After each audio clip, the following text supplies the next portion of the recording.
আমরা এখন অবধি কী কী পড়লাম, এখন অবধি আমরা কী কী পড়লাম আরে জেনে নিই কী কী পড়েছি। প্রথম হচ্ছে আরবদের সিন্ধু বিজয়, ঠিক আছে। টাইম পিরিয়ড মানে 600 AD থেকে শুরু হয়েছে মোটামুটি 712, এই স্ট্রাকচারগুলো যেন আমরা না ভুলি। নেক্সট তারপরে কি দেখেছি, ভারতে তুর্কি আক্রমণ, এই টাইম পিরিয়ডটা আমরা কত দেখেছি 1030। তারপরে আমরা কি দেখেছি, হ্যাঁ এই যে ভারতের তুর্কি আক্রমণে আমরা যে লোকটার নাম পড়েছিলাম, যার হিস্ট্রি পড়েছিলাম, এখানে তো আরবদের আমরা বিন কাশ্মীর পড়েছিলাম, তো এখানে আমরা প্লাস মোহাম্মদ, এখানে যে পড়বো মামুদের হিস্ট্রি পড়বো, তাই না আমরা হয়েছে। এবার থার্ড কি পড়েছিলাম, মোহাম্মদ ঘুরি, তাই না, যেটা টাইম পিরিয়ড কত ছিল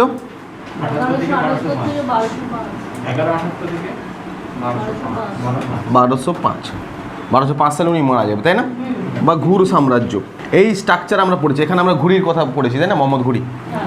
তো আমরা দেখলাম 3টে স্ট্রাকচার এখন অবধি যা ভারতে আক্রমণের ক্ষেত্রে, তাই না।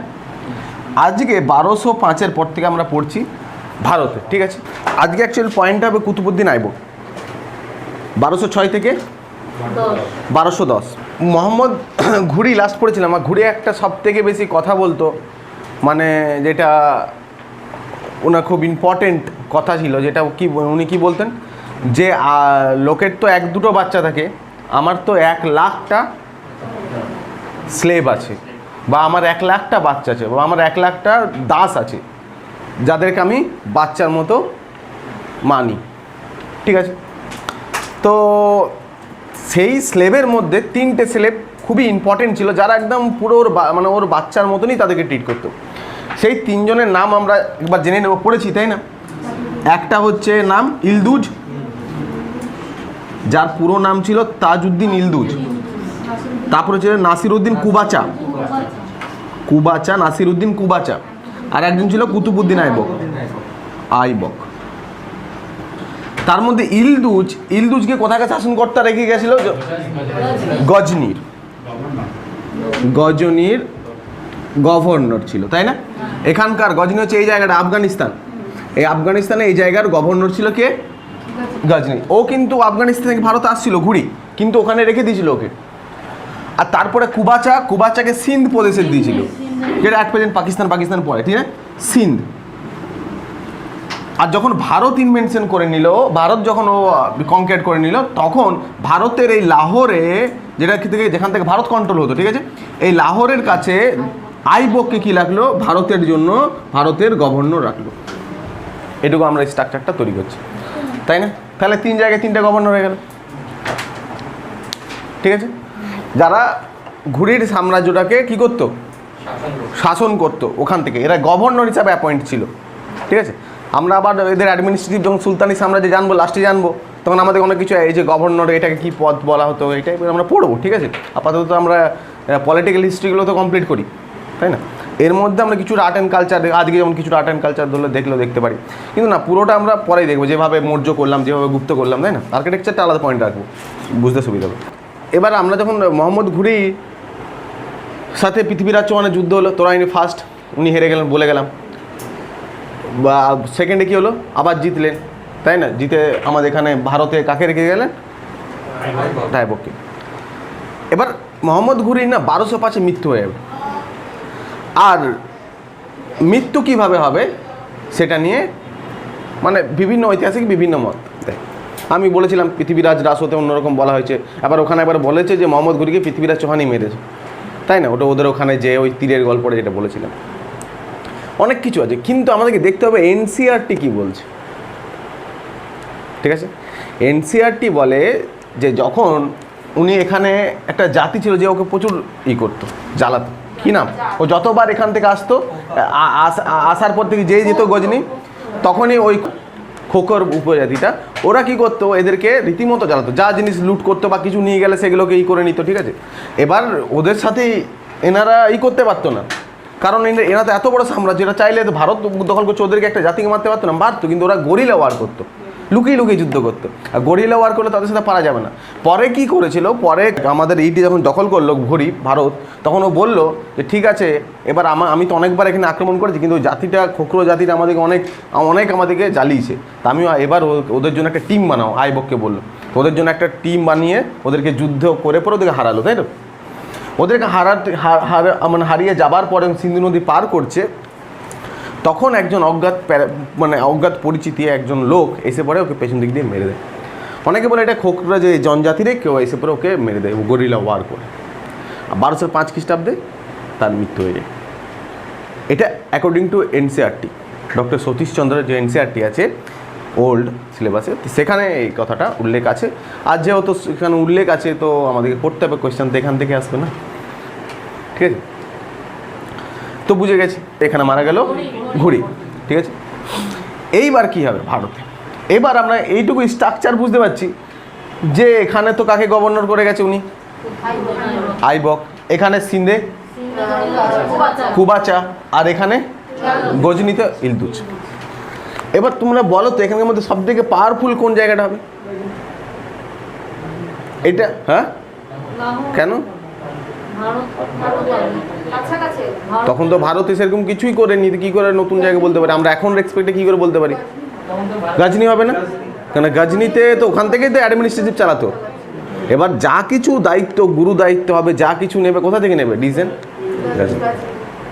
তো গাজনি তখন আমাদের আছে তো ইলদুজ, এখানে আছে কুবাচা, আর এখানে আমাদের হয়ে গেল। এইবার ওখান থেকে ইলদুজ আইবককে বলছে দেখো লেটার লিখেছে, এখান থেকে আমাদের মারা গেছে, মারা যাওয়ার পর এবার কি হবে, এই ঘুর ডাইনেস্টিকে কিভাবে সামাল দেবে, এই নিয়ে ওদের যে তুর্কি আমির ওমরাহ যারা আছে, যারা হায়ার, তাদের নিয়ে প্রচুর চাপ। তো এরা 3 জায়গায় 3টা গভর্নর হয়ে গেছে, ঠিক আছে? 3 জায়গার যে 3টে গভর্নর হয়ে গেছে, তখন রীতিমতো একে লিডার পাঠাচ্ছে যে দেখো আমাদের লর্ড মারা গেছে, আমাদের ভগবান মারা গেছে ঘুরি, এবার আমাদেরকে তার ছেলে হিসাবে পালন পোষণ করেছে, তো এবার আমাদেরকে দায়িত্বই করতে হবে। ঘুর সাম্রাজ্য তার ক্যাপিটাল, তাই তোমরা সবাই ঘুরকে আমাদের ক্যাপিটাল মানো, আর ঘুরের অনুযায়ী শাসন চালাও। মানে কে এখানকার যে গজনি অনুযায়ী শাসন চালাও। আর গজনি যে শাসক আছে মানে দ্যাটস মিনস মানে আমি মানে ইলদুজের অনুযায়ী শাসন চালাও। আর আমার নামে তোমরা কি করো, এখানে খুতবা পাঠ করো। বলেছিলাম সেদিন হোয়াট ইজ খুতবা কি? খুতবা হচ্ছে, তুমি তো মুসলিম, তা আমি বলেছি শুনে নি, ঠিক আছে? আমি একজন হিন্দু হয়ে বলে দিচ্ছি। খুতবা হচ্ছে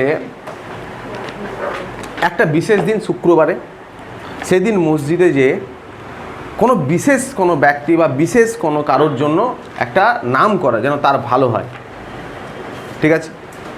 কোনো বিশেষ কারোর জন্য প্রে করা, ঠিক আছে? বিশেষ কারো, এটা তো ভালো জিনিস না? তো এবার রাজা যখন ওখানে হবে আমার নামে তুমি সবসময় ভালো বলো, এটা পরে হয়েছে। কিন্তু তাহলে হযরত মুহাম্মদ সাহেব এটা কেন করেছে? কোরআনে এটা কেন করেছে খুতবাটা? হ্যাঁ, তখন ওটা আল্লাহর নামে পড়তো। অনেকে ভালো কাজের জন্য পড়ানো হতো, কারোর যদি কোনো খারাপ হয়, শরীর খারাপ হয়, কিছু বি হয়, তার জন্য দেওয়াতো। কিন্তু এখানে কি হয়েছে, ম্যান্ডেটারি কার জন্য পড়াচ্ছে? রাইট। এনারা বললো যে এখান থেকে আমার নামে তাহলে খুতবা পাঠ করো, ঠিক আছে? এনার তো মুড খারাপ হয়ে যাবে, হবে না? তো বললো ঠিক আছে দেখছি, এও বললো দেখছি, ঠিক আছে? তখন যেই মারা গেছে ঠিক তার 7-8 মাস 5 কি করব, নতুন জায়গা, ঠিক আছে? সবারই কাছে কিন্তু নতুন জায়গা। আমার মনে হয় যে আমরা নর্মালি কী পড়ি, ঘুরি মারা যাওয়ার পর তিনি দাস বংশ প্রতিষ্ঠা করেন। আরে এত সহজ নাকি? সেভাবে বলা ইতিহাসে বই লেখা থাকে, এটা বংশ প্রতিষ্ঠা এত সহজ নয়, ঠিক আছে? ইনি কী করেন, একটা দাস কি করে সুলতান হতে পারে বংশটা, তাই না?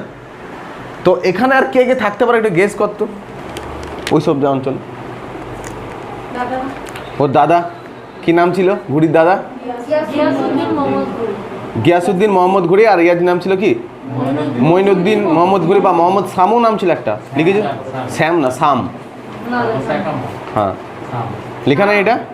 মোহাম্মদ সাম is other name of Mohammad ঘুরি, লিখে রাখবে, কোনোদিন আসবে পরীক্ষায়। আমি বলিনি। না শাম বলে না ভুলে গেছি, ওর বললাম না প্রত্যেকদিন কিছু না কিছু অ্যাড হতেই থাকে, বাদও যায়। হ্যাঁ মোহাম্মদ শাম। কি বলো তো মোহাম্মদ হাদি কার নাম ছিল?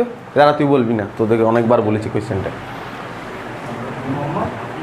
মোহাম্মদ হাদি যে বলে দেবে সে মোটামুটি 99% BCS এবার পেয়ে যাবে। Who is also known as Mohammad Hadi. Option দিলে তো পারবিই না, প্রথম কথা হচ্ছে ও গুলিয়ে গেছে, ভাবিস না। জানিস তুই?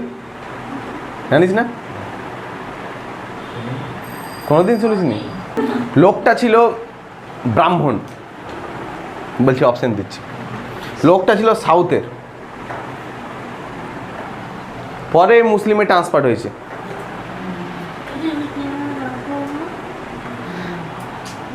লোকটা আমাদের বাংলাতেও এসেছে, বাংলায় থেকেছে, বাংলায় খেয়েছে, বাংলায় বাচ্চা কাচ্চা করেছে, তাদের বাচ্চা কাচ্চারা আবার বাংলায় রাজত্ব করেছে। আর কি বলবো, মুর্শিদ কুলি খা, ওকে হাদি নাম দিয়েছিল। হ্যাঁ, ওকে তো বিক্রি করে দিয়েছিল ওখানে। আসিনি এখনো বাংলায়, বাংলায় পড়ালে বলবো অবশ্য। তো ওর নামে কি হচ্ছে, খুদবা পাঠ করাতো। ইনি যেই 4-5 মাস গেল, তারপরে উনি কী করেন, এখানে ওর দাদা তখন আছে কে, গিয়াসউদ্দিন মোহাম্মদ ঘড়ি। এই গিয়াসউদ্দিন মোহাম্মদ ঘড়িকে লেটার পাঠালো, ঠিক আছে, ওর আত্মীয়, যে দেখো এখানে তো বংশ হয়ে গেছে, তা আমি এই জায়গাটা, আমাকে তুমি দাস থেকে মুক্তি করো, ঠিক আছে। তো উনি লেটার দিয়ে পরে বলে ঠিক আছে তোমাকে আমি দাস থেকে মুক্তি পাঠাচ্ছি। দাস থেকে মুক্তি করে ভারত বংশে উনি কী করে, সুলতানি সাম্রাজ্য প্রতিষ্ঠা করে। যদি উনি দাস থাকতেন তাহলে উনি কোনো রাজা হতে পারতেন। হ্যাঁ, উনি ঘুরির দাদাকে, যার নাম ছিল গিয়াসউদ্দিন মোহাম্মদ ঘড়ি, তাকে চিঠি পাঠায়। পাঠানোর পর সে বলে যে আমাকে দাসপদ থেকে মুক্তি দাও। তো উনি ওকে রীতিমতো দাসপদ থেকে মুক্তি দেয়, ঠিক আছে। মুক্তি দেওয়ার পর থেকে কুতুবউদ্দিন আইবক ভারতের যে রিজনে, ভারতের সিজনে মানে রিজনটাতে কী হয়, অ্যাজ এ ইন্ডিপেন্ডেন্ট কিং হিসাবে পরিচিত হয়। আর ভারত বংশে তখন থেকে সুলতানি সাম্রাজ্য প্রতিষ্ঠিত হয়। কিন্তু মনে রাখবে সে কিন্তু রিয়েল ফাউন্ডার ছিল না সুলতানি সাম্রাজ্য, ঠিক আছে। আর যখন এখানে প্রতিষ্ঠিত হলো, কোথায় হলো, লাহোরে। দিয়ে ওরা সেকেন্ড ক্যাপিটাল হবে দিল্লিতে, এভাবে চলবে।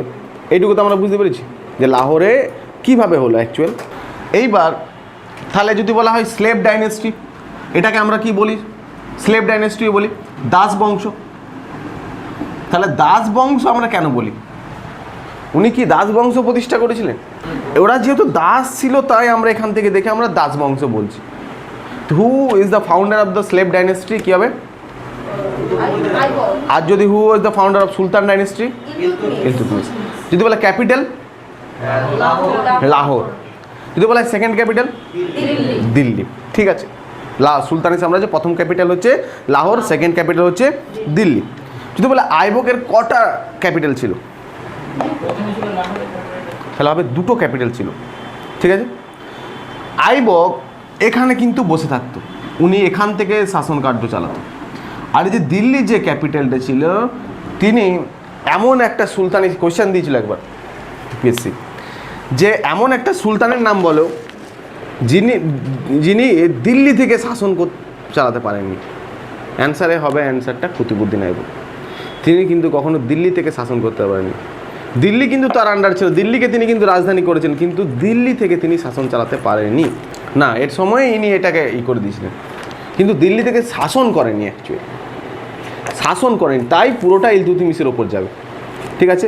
কোয়েশ্চেন আসবে কিন্তু, লিখে রাখবে ক্যাপিটাল দুটো লিখবি, একটা লিখে রাখবো কি লাহোর, একটা লিখবো দিল্লি। লাহোরে লিখবো এখান থেকে তিনি শাসন চালাতেন, এখানে তিনি থাকতেন, কিন্তু তিনি মানে একটা সুলতানি সাম্রাজ্যের এমন একজন রাজা তিনি যে কখনো দিল্লি থেকে শাসন করতে পারেনি। এইবার ইনি কত বছর রাজত্ব করেছিলেন? 4 বছর।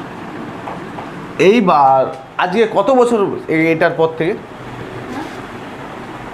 আজকে 1206 থেকে আজ কত 2021, কত বছর? ধরলাম 1000 বছর, 900 বছর, 990 বছর। তা তাও 4 বছরে এমন কি করেছে আজ অবধি এইভাবে, মানে আমাদের প্রধানমন্ত্রী থেকে বেশি মনে রাখছি, এত কিছু পড়তে হচ্ছে। এটা তো ভাবার বিষয়, তাই না? যে প্রধানমন্ত্রীর থেকে, আমাদের যে প্রধানমন্ত্রীগুলো 10-15 বছর থেকে, তাতে কিছু থাকে না পড়ার। এই 4 বছরের মাত্র সময়কাল, সেখানকে আমরা এত ডিপলি অ্যানালাইসিসকে পড়ি, প্রচুর কোয়েশ্চেন দেয় ইউপিএসসি এখান থেকে, বিশেষ মেন্সে কোয়েশ্চেন দেয় এখান থেকে, কোয়েশ্চেন যে কোনো পরীক্ষায় আসে। কী এমন ঘটেছিল এইটাতে 4 বছর? প্রথম হচ্ছে এই সুলতানের ওপর না সব থেকে বেশি প্রেসার গেছে, প্রেসার ক্রিয়েট হয়েছে সুলতানের ওপর। ইনি যদি এখানে না থাকতেন, ভারতের ইতিহাস অন্যরকম হতো টোটালি, ঠিক আছে? এই যে নতুন সাম্রাজ্য প্রতিষ্ঠা করেছে ঠিকই, কিন্তু এর উপর যা প্রেসার গেছে, একে বিভিন্ন টাইপের প্রেসার একে এর উপর দিয়ে গেছে। প্রথম একটা রীতিমতো প্রেসার এখান থেকে আসতো, এ বলতো তুমি আমার বসতি স্বীকার করো, তাহলে দুটো প্রেসার তো রইলই। তার সাথে ভারতের একটা স্থানীয় রাজারা আছে, ঠিক আছে? ভারতের স্থানীয় রাজারা তাকে একটা রীতিমতো তাদের সাথে যুদ্ধ করা, তাদেরকে ট্যাকেল করা, তাদেরকে বোঝানো, তাই না? এইভাবে নতুনভাবে মানে একটা সাম্রাজ্য প্রতিষ্ঠা করা খুব চাপ, যেটা ও প্রতিষ্ঠা করে দেবে। যখন আমরা কোনো বাড়ি প্যান্ডেল যেগুলো হয় না, তো নিচটায় স্ট্রাকচারটা করা খুব চাপ, ছাদের উপর যে প্যান্ডেল যা কিছু হয়, নিচের স্ট্রাকচারটার উপর পুরো এটা দাঁড়িয়ে থাকে। এই স্ট্রাকচারটা নিয়ে ঠিকঠাক করে দিয়ে দেবে, ঠিক আছে? একটা কোয়েশ্চেন আসবে যে এমন একটা নাম বলো সুলতানি ইসের, যারা মানে যার কোনো ধরনের অ্যাডমিনিস্ট্রেটিভ ডিপার্টমেন্ট বা এগুলো মানে প্রতিষ্ঠা করেনি। ইনার সময় মানে ইনি তো এগুলোটাই ব্যস্ত ছিল, ইনার কোনো অ্যাডমিনিস্ট্রেটিভ সিস্টেম প্রতিষ্ঠা করেনি। ইনার সময় কোনো অ্যাডমিনিস্ট্রেটিভ সিস্টেম প্রতিষ্ঠাই হয়নি ভারতে। মানে বিগত 4 বছর উনি তো সেটেলমেন্টে লেগেছিল না, শুধু মেন্টাল প্রেসারে সেটেলমেন্ট ছিল, কখনো কুবাচার সাথে, কখনো ইলদুজের সাথে, ঠিক আছে? নিজেকে স্বাধীন করে দেওয়া, তারপরে স্থানীয় রাজাদেরকে করে নেওয়া, তাই না? ছোটো থেকে এনার লাইফটা অন্যরকম গেছে। ছোটোতে এনার একজন তাকে পালে, ঠিক আছে, একজন মানে তাকে লালন পালন করে, তারপরে এসে পড়ে ওকে মানে উনি একটা মুলবি সাহেবের কাছে থাকতেন, ঠিক আছে? তো যখন মুলবি সাহেবের কাছে থাকতো, রীতিমতো পড়াশোনা করেছে, তাকে কোরআন পড়ানো হতো, প্রচুর কোরআন পড়ানো হতো, ঠিক আছে? প্রচুর কোরআন পড়তো। আর কি ভাষায় মানে কি সুর হিসাবে কোরআন পড়তে পারতো, সুর করে কোরআন পড়তে পারতো তিনি। যেহেতু সুর করে কোরআন পড়তে পারতো, না দেখে কোরআন পড়তে পারতো, এতটাই ধার্মিক ছিলেন, তাই একে বলা হতো কোরআন খাঁ বলা হতো একে। He is also known as Quran Khan. Title লিখে রাখবো কোরআন খাঁ, এগুলো তো মানুষে বলেছে, কোরআন খাঁ বলা হচ্ছে। তারপরে লাখ বক্স বলা হতো, টাইটেল লিখে রাখবো lakh box, LAKHBAKSH, lakh box. What is the meanings of lakh box? প্রচুর চ্যারিটি করতো। ওর রাজসভা থেকে আজ অব্দি কেউ ফিরে আসেনি খালি হাতে, যে এসছে তাকেই দিয়েছে, যে এসছে তাকেই কিন্তু ও ডোনেট করেছে, এবং যা চাইতো তাকে তাই ডোনেট করতো, এতটা দানি ছিল। তাই ওকে তার এই গিভিং অফ লাক্স, তাকে কী বলা হয়? লাখ বক্স বলা হতো। ভেরি ভেরি ইম্পর্টেন্ট আসে এগুলো ফিল্মসের কোয়েশ্চেন, যে who is also known as lakh box. তারপরে কোরআন খাঁ, ঠিক আছে? কোরআন খাঁ হলো, লাখ বক্স হলো। তারপরে আর ও নিজেকে তিনি মালিক বলতেন, টাইটেলে লিখবো। হ্যাঁ, নিজে দুটো উপাধি নিয়েছিলেন উনি। হি টাইটেলড হিমসেলফ মালিক অ্যান্ড সিপা সালার, এতগুলো টাইটেল ওকে ছিল। ইনি যখন মানে এখান থেকে বাগদাদ থেকে তাকে বিক্রি করে দেওয়া হয়, তারপরে ও যখন যে ট্রেন্ড হতো ওদেরকে, তারপরে ওটাকে বিক্রি করা হতো, একে দাস হিসাবে কিনে মোহাম্মদ ঘুরি কিনে দাস হিসাবে। একদম ঘুরিরও খুব আদর্শ, এত সুন্দর, মানে ইনি কোরআন পড়তে পারতেন, ধার্মিক লোক ছিলেন, প্লাস একটা জ্ঞানী লোক ছিলেন, ওয়েল পলিটিক্যাল, অর্থনৈতিক সব দিক দিয়ে ভালো ছিলেন। তো একটা তা গুণ তো থাকবে। তো ওকে যে পোস্টটা প্রথম দেয় না ঘুরি, সেই পোস্টটার নাম হচ্ছে আমিরি আখুর। লিখবো, হ্যাঁ, আমিরি আখুর। হি বিলং বা হি হোল্ড দ্য পোস্ট অফ ঘুরির যে পোস্টে তিনি ছিলেন, আমির ই আখুর। তিনি আগে আমিরি আখুর পোস্টটাতে ছিলেন, ঠিক আছে? আমিরি আখুর, এটা হচ্ছে অশ্ববলের প্রধান। অশ্ববলের প্রধানকে বলা হতো আমিরি আখুর। এগুলো আমরা কী বলে ইসে যাবো অ্যাডমিনিস্ট্রেশনে জানবো আবার ভালো করে সেই সময়। তো তিনি অশ্ববলের প্রধান ছিলেন। কে? কুতুবউদ্দিন আইবক, ঠিক আছে? কত ইম্পর্টেন্ট। তারপরে কি, কেন একটা কোয়েশ্চেন হবে যে ইনি দাস বংশ কত সালে প্রতিষ্ঠা করেছিলেন ভারতে? 1206। কিন্তু উনি দাসেদের থেকে, দাসত্ব থেকে কবে মুক্তি পেয়েছিলেন? 1208 সালে। ওই যে গিয়াসুদ্দিন ঘুরি উনাকে যে চিঠি দিয়ে পরে দাসত্ব মুক্তি দেয়, সেটা ছিল আমাদের 1208। উনি প্রপারলি 1208 সালে দাস থেকে মুক্তি পান, বুঝলাম একদম। তো উনি এই জন্যই এই জায়গাটা ছাড়েনি, কারণ উনি দেখছে যে এখান থেকে যদি কোনো কিছু হয় এদেরকে টেকেল দেওয়া যাবে, ঠিক আছে? যে ভারতকে যদি এখান থেকে এখানে সৈন্য দেওয়ার চাপ, তো যদি কোনো কিছু হয় বা কোনো কিছু হয় তো প্রথম থেকেই মানে সামনে থেকে তিনি এটাকে ফেস করতে চেয়েছিলেন, ঠিক আছে? এদের কিন্তু সবারই অবস্থা খারাপ করে দেবে ইলতুৎমিশ, দেখবো, ঠিক আছে? একদম পুরো ঝামেলা একদম শেষ হবে না, কিন্তু এর অবস্থায় একদম ইনি যতটা পারবে টিকেল করে দেবে। কুতুবউদ্দিন আইবক ওয়েল্ড কিং ছিল ঠিকই, কিন্তু ভারতে কোনো অ্যাডমিনিস্ট্রেটিভ, কোনো আর্থিক এসব প্রতিষ্ঠা করতে পারেনি, কারণ সময়ই পায়নি। তো তিনি 4 বছর ধরে এই বললাম না, ইন্টারনাল রাজাদের সাথে যুদ্ধ ছোটোখাটো, তিনি এদেরকে টেকেল দেওয়া, কোন রাজ্যকে সেই সময় কিছু স্থাপত্য তৈরি করা, তাই না, এগুলো নিয়ে তিনি বিজি ছিলেন। যদি বলে স্থাপত্য তৈরি করা বা ভাস্কর্য তৈরি করা, তিনি সবথেকে বড় ইম্পর্টেন্ট আর্কিটেকচার তৈরি করেছেন, সেটা হচ্ছে কী ছিল? কুতুব মিনার। তো লিখব, he build Qutub Minar, but Qutub Minar was completed by Iltutmish. ইনি কুতুব মিনার তৈরি করতে যখন শুরু করে, এবার ইনি শুরু করলেন, ইলতুৎমিশ কেন আবার তৈরি করবেন? কারণ ইনি শুরু করতে করতে মারা গেছিলেন, ঠিক আছে? কুতুব মিনার যদি আমরা দেখি তো এইভাবে থাকে কুতুব মিনার।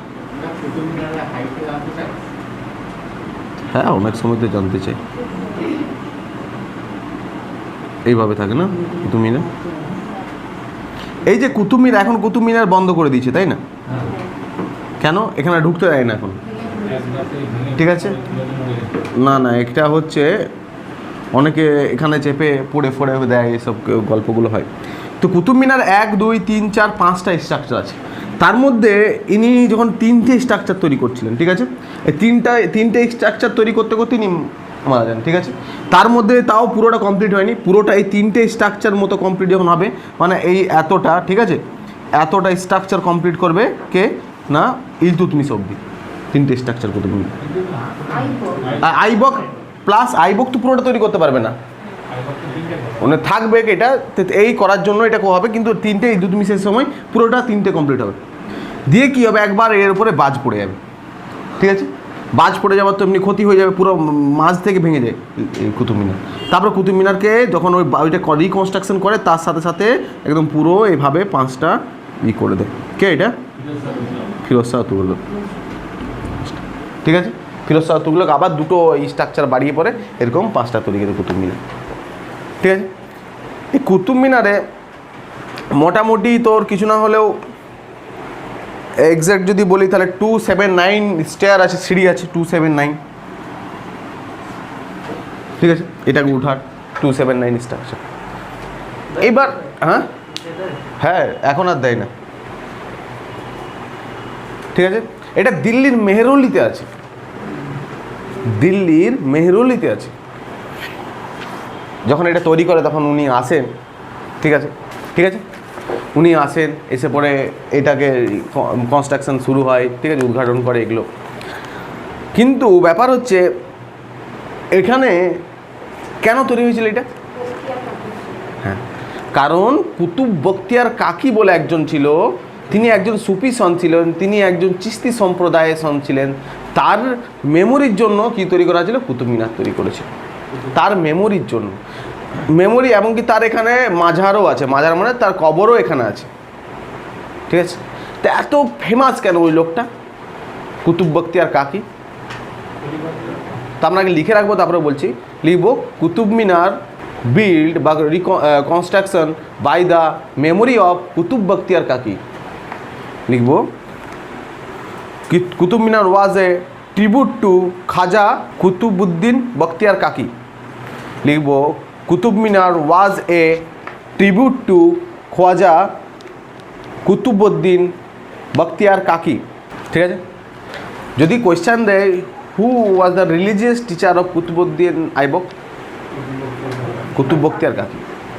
এবার কুতুব বখতিয়ার কাকি যদি এর হিস্ট্রি পড়িতে এটা একটা ক্লাস যাবে, কিন্তু আমাদের পড়তে হবে, আমাদেরকে জানতে হবে। এগুলো না জানলে তুমি কোনোদিন ক্লিয়ারিটি পাবে না যখন আমাদের সুফি কোয়েশ্চেন আসবে রিলেটেড, যার যার ইতিহাস অপশনাল আছে বা মেন্সেও। তো হু কে কুতুব বখতিয়ার কাকি কে? হ্যাঁ, religious teacher of Qutbuddin Aibak, এটা বাদ দিয়ে আর সুফি সন্ত্রা বাদ দিয়ে কে? হ্যাঁ, তাহলে ও চিস্তি সম্প্রদায়, সুফি সম্প্রদায় কি এগুলো কিভাবে ডেভেলপ হলো? সুফি, চিস্তি, এ কেন এত ফেমাস? এই যে আমরা কি নাম লিখলাম, খাজা কুতুবউদ্দিন বখতিয়ার কাকি বা কুতুব বখতিয়ার কাকি।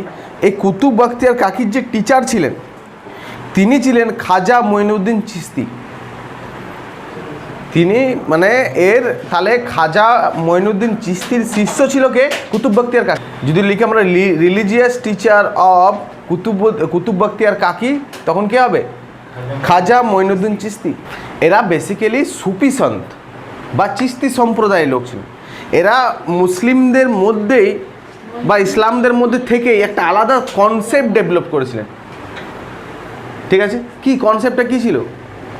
সুফি সন্তের কনসেপ্টটা কী ছিল? চিস্তি সম্প্রদায়ের কনসেপ্টটা কী ছিল? না, তো গান করতো না তারা মানে কি ঐক্যর দিকে নিয়ে যাওয়া মানুষকে। এক ঈশ্বরবাদ্য ছিলেন, ঐক্যর দিকে মানুষের মানে সমাজে শান্তি প্রতিষ্ঠা করাই তাদের মোটিভ ছিল। ওরাও মুসলিম সম্প্রদায়টাকে কিভাবে করতো, মানে প্রসার করতো, কিন্তু সেটা ধরনটা কি থাকবে? শান্তি, যেখানে মানুষ দুঃখ থাকবে, কষ্ট থাকবে, তাদেরকে নিয়ে যাবে, তাদেরকে ওখান থেকে মুক্তি দেওয়া। ঠিক আছে, কাউকে চাপিয়ে দেওয়া নয়। ঠিক আছে, তারা ইসলামিজম নিয়ে কাজ করেছিল যখন আমাদের চিস্তি সম্প্রদায়ের লোক, কিন্তু সেটা একটা প্রপার ওয়েতে ছিল। তারা অনেক কিছু মেনটেন করে করতো, মানুষের কাজে লাগতো, মানুষকে পিস অ্যান্ড লাভ তাদের ছিল মেন ছিল মোটিভ। লাভ, মানুষের মধ্যে ভালোবাসা ছড়িয়ে দেওয়া, ভালোবাসার প্রসার করানো। এই মঈনুদ্দিন চিস্তিরা, তারপরে আমরা কুতুব বখতিয়ার কাকি। ঠিক আছে, তো একদিন মানে এর পার্সোনালিটি যদি আমরা দেখব যে কুতুব বখতিয়ার কাকি যার নামে কি তৈরি হলো, তো সেই সময় ভারতে এসেছিল এবং ভারতে সেই সময় এই যে এত আমাদের মুসলিম সাম্রাজ্য মানে মুসলিম বা ইসলাম জিনিসটা থাকবে, তিনি কিন্তু অনেকটা প্রচার করবেন। ধর্ম থাকবে, রাজা থাকবে, বলছিলাম না আগের দিন। তো ভারতে ইসলাম ধর্ম প্রচারের ক্ষেত্রে কুতুব বখতিয়ার কাকি আমাদের একটা ইম্পর্টেন্ট রোল প্লে করবে ভাই, খুবই বড় ইম্পর্টেন্ট রোল প্লে করবে। এগুলো আমাদেরকে বুঝতে হবে। মানে যখন আমরা নোটস তৈরি করবো এগুলো আমাদেরকে মাথায় রাখতে হবে সব। বা আমাদের মেন্সে আমাদেরকে এমনি হুটহাট করে কোয়েশ্চেন দেবে না অনেক, কারণ মেন্সের কোয়েশ্চেনগুলো যখনই দেবে না আমাদেরকে অ্যানালাইসিস করতে হবে, অ্যানালাইসিস পাওয়ার তৈরি করতে হবে। সব থেকে কঠিনতম কোয়েশ্চেন হয় ইতিহাস, এটা মনে রাখতে হবে মেন্সে। ফিলিমসে তো কিছু না, মেন্সে ওই পেপারটাতে সবাইকে মেরে দেয় 120 130-এর বেশি কেউ করতে পারে না, 40-এর বেশি। ভূগোলটা সহজ দেবে, ইতিহাসটা কঠিন দিয়ে দেবে, এটা বারবার দেখে এসেছি। তো মেন্স আমাদেরকে অ্যানালাইসিস টাইপের করতে হবে, দেখে খুব মনে হবে। তো যদি অ্যানালাইসিস যদি না করতে পারি আমরা এথিক্সগুলো যদি না ঠিক করে করতে পারি, ঠিক আছে, তাহলে আমরা মেন্স থেকে বেশি নাম্বার তুলতে পারবো না, কারণ ওখানে পারে না, কেউ পারে না। মেন্সের কোয়েশ্চেনগুলো দেখবে মনে হয় এটা টার্মটাই প্রথমবার শুনলাম, কিন্তু না, সবই জানার মধ্যে পড়ছে। অজানা জিনিস দেবে না, কিন্তু সেগুলোকে আমাদের আয়ত্ত করতে হবে। আয়ত্ত করাটা সবথেকে বড় ব্যাপার। তো এবার এর মধ্যে অনেক গল্প, সবসময় ইতিহাসকে সবসময় গল্পের ছলে মনে রাখতে, নাহলে কোনোদিনও মনে থাকবে না। আর আমরা হঠাৎ পড়ে নিলাম এই যে এর যে একটা রিলিজিয়াস টিচার থাকতে পারে, তার থেকে এগুলো তো কোয়েশ্চেন আসবে, মিলে দিয়ে দেবে যে কুতুব মিনার তৈরি করেছিল, কনক্লুশন দেবে কোয়েশ্চেন, কুতুব মিনার তৈরি করেছিল। এবার যে কঠিন হচ্ছে পরীক্ষা, কুতুব বখতিয়ার কাকির মেমোরিতে হয়ে গেল 1 নাম্বার, মানে একটা দিল কনক্লুশন। দেখ সব পড়াতে আবার তাও অ্যান্সারটা আমরা পারবো না। কুতুব মিনার তৈরি করলো কে? কুতুব বখতিয়ার কাকির মেমোরিতে। ঠিক আছে, একটা স্টেটমেন্ট। দুটো স্টেটমেন্ট দেবে যে রিলিজিয়াস টিচার অফ আমাদের কুতুবউদ্দিন আইবক ওয়াজ কুতুব বখতিয়ার কাকি। 3 নাম্বার দিল কুতুব মিনার প্লেস যে জায়গা আছে সেটা হচ্ছে মেহরলি। ঠিক আছে, 4 নাম্বার দিল হি ওয়াজ দ্য রিলিজিয়াস টিচার, এইটা দিয়ে দিল যে আমাদের দিল খাজা মঈনুদ্দিন চিস্তির গুরু ছিল কুতুব বখতিয়ার কাকি। কি হবে অ্যান্সার? 3 নম্বরটা। 4 নম্বরটা ভুল আছে। কেন? কাকির টিচার ছিল চিস্তি ছিল, তাই না? তো এইভাবে দিয়ে দেবে। বাকি 3টে তো আমরা জানি। তা আমাদের কোয়েশ্চেন ধরতে হবে যাতে আমরা কোনো দিক দিয়ে না করতে পারি। দিয়ে এভাবে দেবে কনক্লুশন, দেবে কোনটা ভুল আছে স্যারেরটা ABC, বা কোন 3টে ঠিক আছে দিয়ে দেবে কোনটা ঠিক। তাহলে 1 2 3, 1 4 2 3 অল অফ দিয়ে দিল, ব্যাস। এইভাবেই দেবে স্ট্রাকচারটা। আমাদেরকে পুরো স্ট্রাকচার না জানলে আমরা কোনো দিনই পারবো না। এটা আমি একদম পাতি কথা বলছি ভাই, ওরকম পড়ে লাভ নেই। তো আমরা বুঝলাম।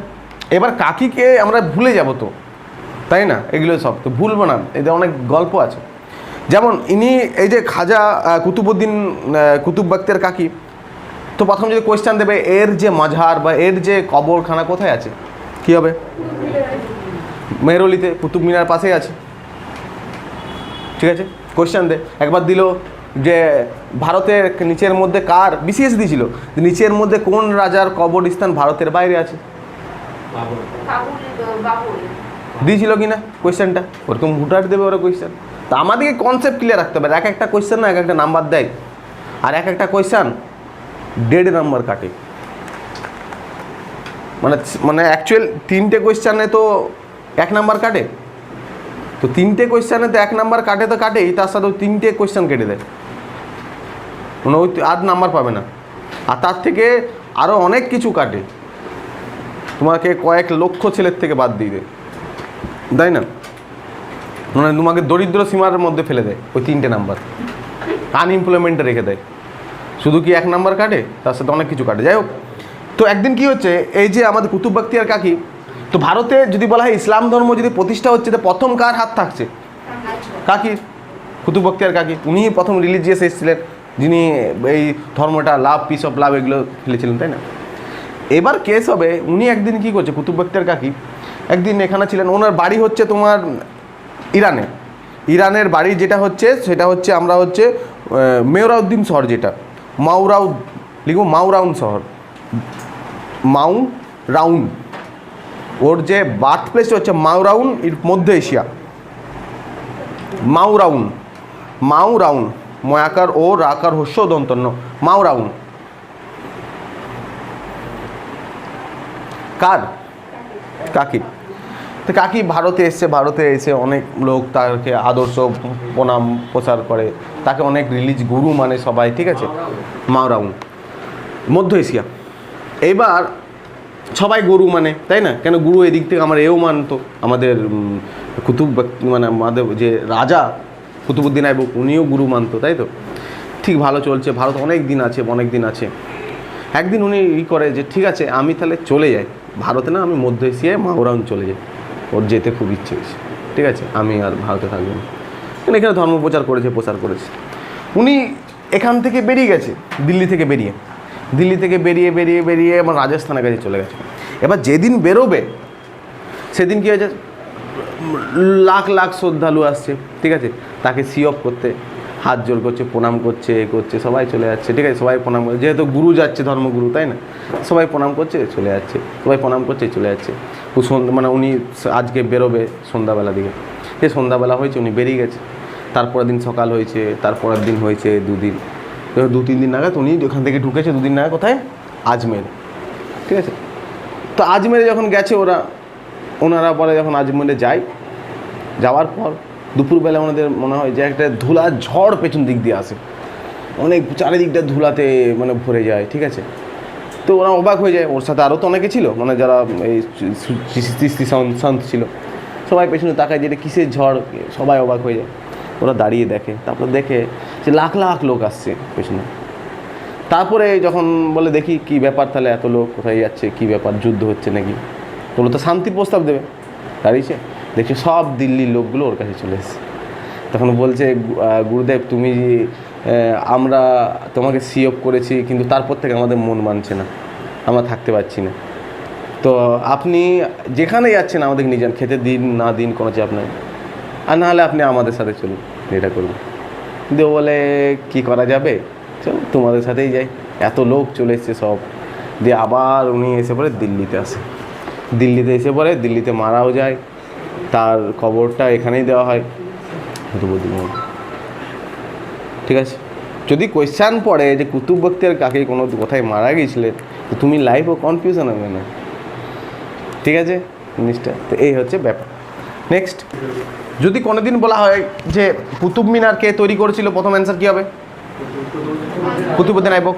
কার মেমোরিতে তৈরি করেছিল? তার রিলিজিয়াস টিচার কুতুব বখতিয়ার কাকি, বা সেই সময়কে সবারই রিলিজিয়াস টিচার ছিল, তাই না?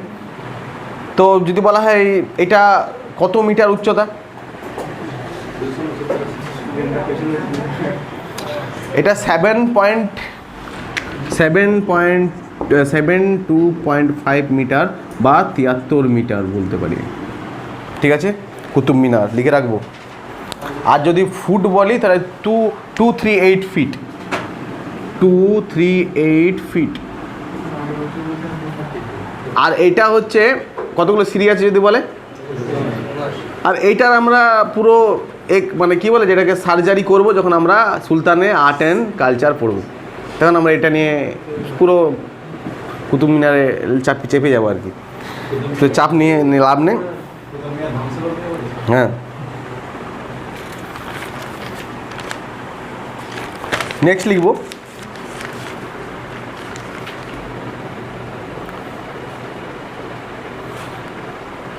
लिखबो ही बिल्ड अढ़ाई दिन का झोपड़ा, RIARAI स्लैश दिए दिन DI दिन स्लैश दिए के का और झोपड़ा GHOPRA।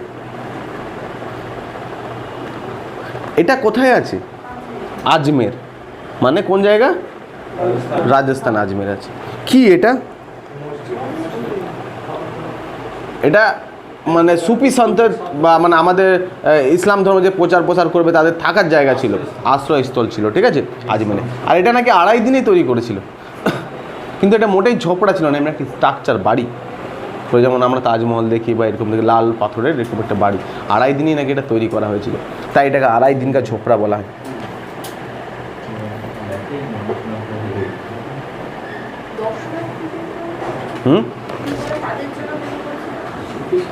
সুফি সন্ত মানে সুফি সন্ত না, এটাকে ভুল বলছি। এটা মানে ইসলাম ধর্মের প্রচার ও প্রসারের জন্য বা সেদের তাদের চিস্তি সম্প্রদায় লোকেদের জন্য তৈরি করেছিল, চিস্তি সম্প্রদায়। পরে সুফি সম্প্রদায় পরে আসবে, এটাকে ট্রান্সলেট হবে, আমরা দেখবো, তাই না? এ কী করেছিল যখন লাহোরে আসছিল, লাহোর থেকে দিল্লি, আজমের, গোয়ালিয়র, ঠিক আছে, এই করে পরে আমাদের পুরো ভারতের এই পার্টটা উনি কিন্তু পুরোটাই দখল করেছেন নিচে। তারপরে স্থানীয় যে রাজাগুলো তার সাথে যুদ্ধ করছিলেন, বুঝতে পারলে? কারণ ঘুরে যাওয়ার পর তারও স্থানীয় রাজাগুলো যুদ্ধ হচ্ছিল, তো উনি এই পার্টগুলো পুরো দখল করে এই জায়গায় সাম্রাজ্য বিস্তারটা পুরোপুরি পাকাপুক্ত করে নেয়। ঠিক আছে, তো লিখব হি কনকিয়ার্ড দিল্লি, গোয়ালিয়র, মিরাট, আজমের। মিরাট মানে ইউপি ঢুকে গেছে।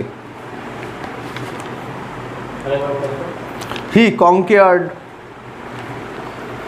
Delhi, Gwalior, Meerut and Ajmer। তাহলে তিনি, আমি দেখলাম এই সব জায়গাগুলো পুরোটা নর্থটা মোটামুটি দখল করেছেন। তার সেনাপতি একজন থাকবেন, মানে তারও একজন কি বলে এটাকে, তারও একজন দাস থাকবে, যার নাম থাকবে কি ইলতুৎমিশ তো থাকবে, স্লেভ অফ স্লেভ। আরেকজন থাকবে বখতিয়ার খলজি, ইখতিয়ারউদ্দিন বিন বখতিয়ার খলজি, তাই না? উনি কত সালে বাংলা আক্রমণ করবেন? ঠিক বলছে কি? হ্যাঁ একদম ঠিক, লক্ষণ সেন টাইম। কত সাল কত, তাই না? ওটা তো 1202 আক্রমণ করেছিল, ওটা সব জায়গায় লিখে, আমি তো লিখে দিয়েছি, তাই না? বাংলা আক্রমণ করে তা আমরা পাল সেনের সময় সব থেকে ভালো পড়ি, তাই না ব্যাপারটা? ঠিক আছে, হ্যাঁ 1202 করে আসি, 1205 বলে কোনো নেই, তাই তো। তারপরে লিখবো he build কুয়াত ul Islam Mox, কুয়াত QUAT slash দিয়ে UL উল স্ল্যাশ দিয়ে ইসলাম ISLM ইসলাম স্ল্যাশ মস্ক, কুয়াতুল ইসলাম মক্স লিখবো। ইট was first Mox in India, it was first Mox in India. এবার তোর যে কোয়েশ্চেনটা মাথায় ঘুরছে, আমি বলে দিচ্ছি তোর কোয়েশ্চেনটা, যে ওয়ার্ল্ডের প্রথম মক্সের নামটা কি, তাই তো? হ্যাঁ হ্যাঁ, ওয়ার্ল্ডের প্রথম মক্স হচ্ছে কি মসজিদ নবী, তাই না? আগের দিন লিখেছিলাম। এইটাতে কি বলা হয়, কততম জৈন তীর্থঙ্কর? জৈন টেম্পল ছিল এটা, তাই না? প্রথমে হিন্দু ছিল, তারপরে জৈনিস টেম্পল ছিল, সেটাকে ভেঙে পড়ে কি করা হয়, কুয়াতুল ইসলাম মক্স তৈরি করা হয়, ভারতের যেটা প্রথম মক্স বলা হয়। এবার এখানে একটা কোয়েশ্চেন আসবে, অনেকে বলে বা অনেক বইতে রেফারেন্স থেকে ভারতের প্রথম মক্স ওনারা কিন্তু সাউথে এখানে তৈরি করেছিল, মালাবার এসব উপকূলে, তাই না?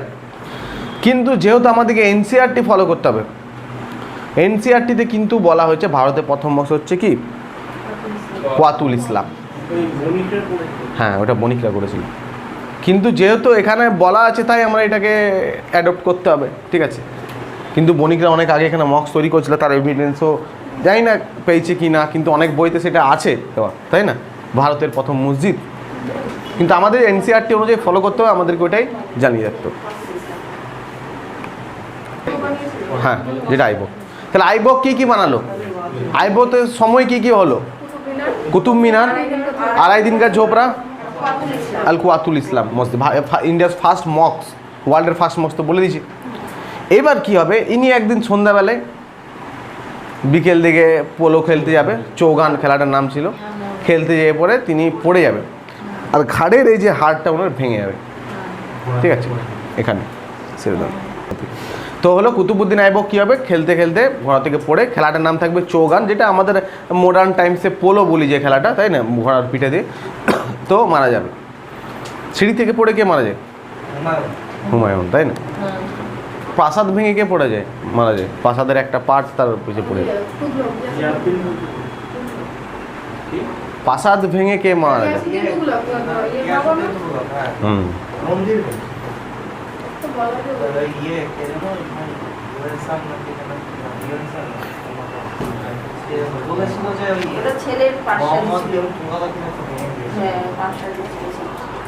সেটা কি আদৌ ঠিক? যাই হোক, আছে। তো কি হবে, ইনি 1210 সালে কি হবে, ঘোড়ার পিঠ থেকে পড়ে মারা যাবে। ইনি মারা যাবেন কোথায়? লাহোরে। তাহলে কবরটা, টম্বটা কোথায় হবে? লাহোরে। লিখব।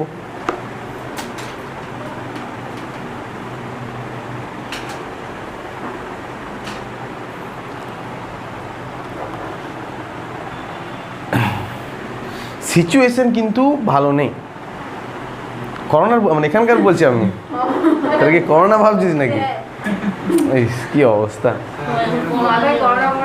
হ্যাঁ, না মানে আমি এখানকার বলছি।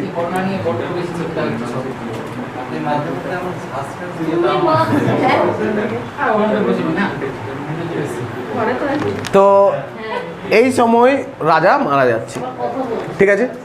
জায়গা এতটা হয়ে গেছে, তাই না? কি হবে, কিভাবে টেকেল দেবে জায়গাটা?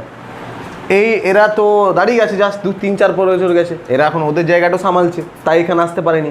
প্রথম কথা, নিজের জায়গাটাও সামালছে, তাই এদিকে আসতে পারেনি এখন। কিন্তু তা বলে এটা লিখে দিয়েছিল একে, এবার তুই আমার নামে খুতবা পড়ো, আমরা এখানে মেন, এটা আমরা ক্যাপিটালে মানবো, আর আমাকে তোমরা হেড মানো, আর ও নিজে চালাবো, যেমন আমাদের ঘুরিদা যেমন চালিয়েছিল। তো বলে ঠিক আছে, এরা বলেছিল ঠিক আছে, তারপরে আবার গল্প। কিন্তু এখানে যখন এই মারা যাবে, হুট করে খবরটা সবাই পাবে মারা গেছে, এবার সিচুয়েশানটা কিন্তু খারাপ হয়ে যাবে।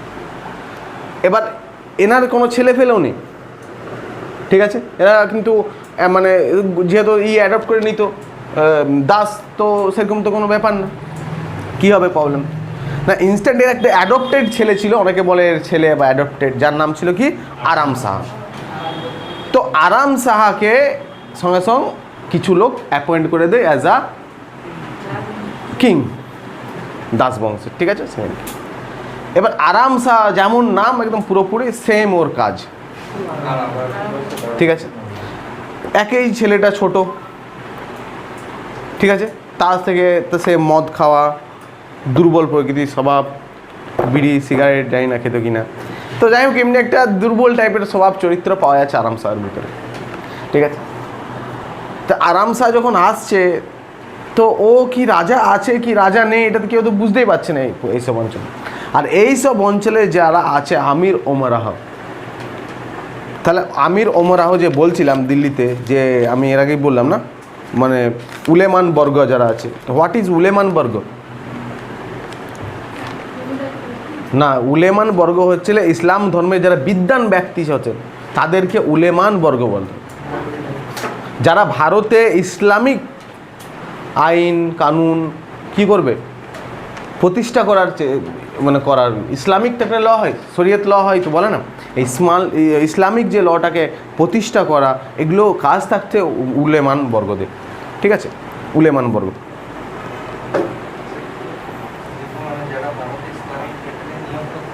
হ্যাঁ, মানে যে কোনো জায়গায় ইসলামিক লকে ইমপ্লিমেন্টেশন করাই ছিল কাদের কাজ? উলেমান বর্গ। না আমি তো এখন বলছি তোকে, এখন তো আমি এটার সম্বন্ধে কিছু বলিনি, আমি তো এখন শুরু করছি।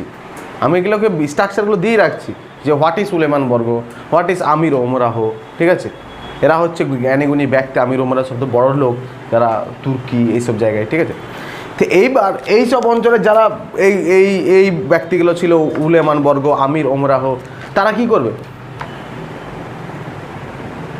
কি হবে?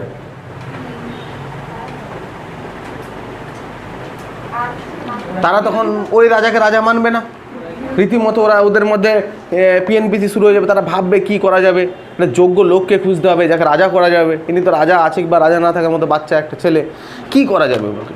তুনারদের মধ্যে একটা কঠোর পরিস্থিতি, না ওরা দেখছে আবার ওখান থেকে এখানে একে ডাকানো যাবে না, একে ডাকা যাবে, আদৌ কি ওদের আন্ডার হয়ে যাবে। তখন ওরা বলে একটা কাজ করা যাক, তাহলে একটা কাজ করা যাক, ইলতুৎমিশকে ডাকা যাক। ঠিক আছে, ইলতুৎমিশের সাথে ঘড়ি তো দেখেইছিল ইলতুৎমিশকে, আমি তো গল্প তো বলে গেছি, তার ট্যালেন্ট তো দেখেইছিল। আর তখন ইলতুৎমিশকে ডাকবে। ইলতুৎমিশ তখন আমাদের এই জায়গা হচ্ছে বাগদাদের বাদাদুই, দুটো বলতো বাদাদুই বলবো। ঠিক আছে, VADA, ঠিক আছে, বাংলায় লিখি বয়াকার দয়রস্যু হস্যই, তাই না, অন্তস্থ বাদাদুই। এই যে বাদাদুয়ের কী ছিলেন, শাসনকর্তা ছিলেন কে? ইলতুৎমিশ। ওখানেকার একটা তাকে পাঠ দিয়ে রেখেছিলেন, কে দিয়ে রেখেছিলেন? ঘড়ি। এবার ইনস্ট্যান্ট তার কাছে লেটার যাবে, আমির ওমরাহ দেবে, এখান থেকেও আলোচনা হবে, বলবে তুমি ইমিডিয়েটলি কোথায় আসো না, তুমি আমাদের ইমিডিয়েটলি দিল্লিতে আসো, এখানকার এই রাজা মারা গেছে, তো তোমাকে আমরা ভাবনা চিন্তা করছি যে বদায়ুর ওখানটা তুমি গভর্নর ছেড়ে পড়ে তুমি ডাইরেক্ট আসো এখানে, আর আমাদের এখানকার শাসন ব্যবস্থাটা হাতে না, কেন একমাত্র যোগ্য আমরা তোমাকে দেখতে পাচ্ছি, তো তুমি এসো। ইনি আবার নেক্সট লেটার ওদেরকে লিখে যে না, আমি বদায়ু নিয়ে খুশি আছি, আমি এইসবের মধ্যে যেতে চাই না। ঠিক আছে, আবার পত্রালাপ হয়, না তোমাকে জাতির স্বার্থে আসতেই হবে। ঠিক আছে, এরকম করে হবে কথা দিয়েও কোনো মতে আসবে। আসার পর কি করবে না, যে রাজা থাকবে কি হবে, সে তাকে তুমি এরকমই সরিয়ে দেবে, হাঁটিয়ে দেবে। যে থাকবে কে? আরাম শাহ। আরাম শাহকে হাঁটিয়ে পরে ইলতুৎমিশ কী করবে, সিংহাসন বসবে। হ্যাঁ, এগুলো তো পরে হবে, এগুলো তো এগুলোর জন্য তো হবে না। আইবকের উনি মেয়ের বর, মানে মেয়ের বর থাকবে আইবকে, ইলতুৎমিশ জামাই আর কি। ঠিক আছে, সেগুলো তো বলবেই পরে। ইলতুৎমিশ এসে পরে সিংহাসনে বসবে, যেহেতু ওকে কোনো চাপ নেই, রীতিমতো মারারও কোনো চাপ নেই, ওটা তো বাচ্চা, এরকমই ঘুরে যাবে। তো ইলতুৎমিশ যে বসবে, বসার পর তখন কি হবে, একদম। তারপরে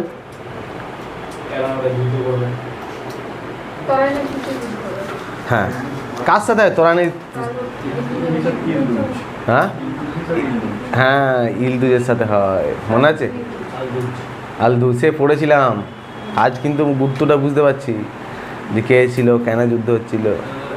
ইলতুৎমিশ একে যেদিন ডেকে পাঠাবে না এখানে কুবাচা, তো কুবাচাকে যেদিন ডেকে পাঠাবে যে তুমি আমার কাছে, ইলতুৎমিশ এখন কিছুই না, ও নিজের ক্যারেক্টারটা এমন তৈরি করবে, যেদিন ডেকে পাঠাবে সেদিন ওর ভয় খেয়ে যাবে কুবাচা, ভয়ে ওর ছেলেকে পাঠিয়ে দেবে, যাও কি বলছে দেখে আসো। ওর ছেলে তখন ও ইলতুৎমিশ বলবে না তুমি না, তোমার বাবাকেই ডাকো। ও এত ভয় খেয়ে যায়, তো যাবার সময় সিন্ধু নদীতে ভাই সুসাইড করে নেয় কুবাচা। কিন্তু ও একে ফেস করতে পারে না ইলতুৎমিশকে, যে ওকে ফেস করতে হবে এটাই চাপ, সুসাইড করে নেও। মানে এমন একটা ব্যক্তিত্ব তৈরি করবে উনি, পুরো একদম মানে শেষ করে দেবে। এখানে আক্রমণ হবে চেঙ্গিস খা এর সময়, তাই না? কেন আক্রমণ করবে বলছি সব।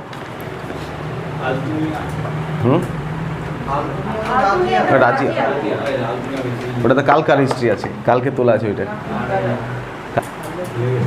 ঠিক আছে, এবার কি হবে? ইলতুৎমিশ কি হবে? সিংহাসনে বসবে, আর সিংহাসনে যখন বসবে তখন তো এবারে গল্প শুরু হবে। ইলতুৎমিশ পয়েন্টটা দে, কিন্তু এখানেও আমরা কুতুবুদ্দিন অনেক কিছু জানবো।